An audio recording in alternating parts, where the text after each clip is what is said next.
My name's Matthew Bateman. I'm 26 years of age. I live in Burton-on-Trent and at the moment I'm a student studying counselling and hypnotherapy. From an early age at school, I was quite the rebel and the rogue, but a rebel without a cause, if you like. Sort of had no direction, just went with the flow, didn't care, wasn't bothered. I think I was 14 when I was expelled from the first school for disruptive behaviour. I wasn't really bothered at the time, personally, but when I realised the impact it had on my family, especially my mother, that's when it sort of hit home, because she was very, very upset. When I was 16, I found a school that were willing to take me on. It was a specialist school that dealt in children that were disruptive and quite rude, like myself. But pretty much, I just carried on with my behaviour, just stayed the same, really. I remember the head of the school calling me in and saying, "Look, Matthew, we've had enough as collective staff. Everybody wants you to go. So the choice is yours. You can stay or you can leave." So I said, "Fine, I'll go." I remember at 18, I went to Tamworth College to study media. My mum works at Tamworth College, so she got me the place on the course. So that was, I think, her way of sort of trying to find a direction for me by saying, "Look, try this media course. You might like it, you're creative, you might enjoy it." I did really well, really excelled at it and really enjoyed it most of all. It just all seemed to come together, and from day one it was fantastic. And from there I decided to go to university. Halfway through the first year I sort of got issues with substance problems, and then it got to the point where I just sort of had enough and stopped, and I quit the course. I think it was February the following year. With all that spare time on my hands, I got into drugs big time.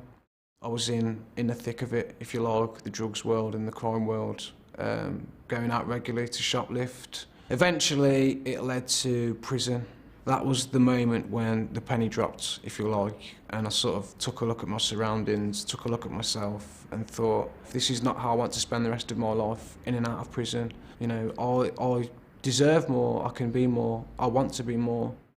The time that I was using drugs, my parents were there, but they sort of kept the distance. When I got to prison, when I first went to prison, I wrote them a letter and apologised, said sorry for everything. And then they came to visit me from, all the years I spent destroying the relationship I had with my parents. I never thought I'd get the relationship that I have now. I never thought I'd get that back. After release, the first thing I wanted to do was address my substance issues. Although I hadn't used during the time that I was in jail, I still knew that at the back of my mind there was a problem there that hadn't gone away, that should have gone away and needed to be dealt with. So I went to a rehabilitation centre.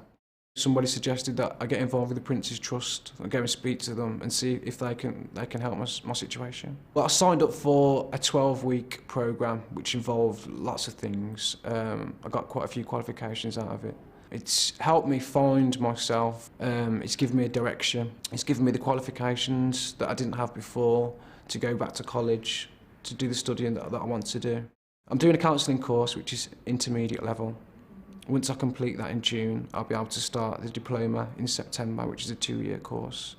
And then from there I'm going to do a hypnotherapy course as well. Going through treatment, rehabilitation centre, that's what made me want to get into counselling. Because of my background, where I've came from, I think, it suits me.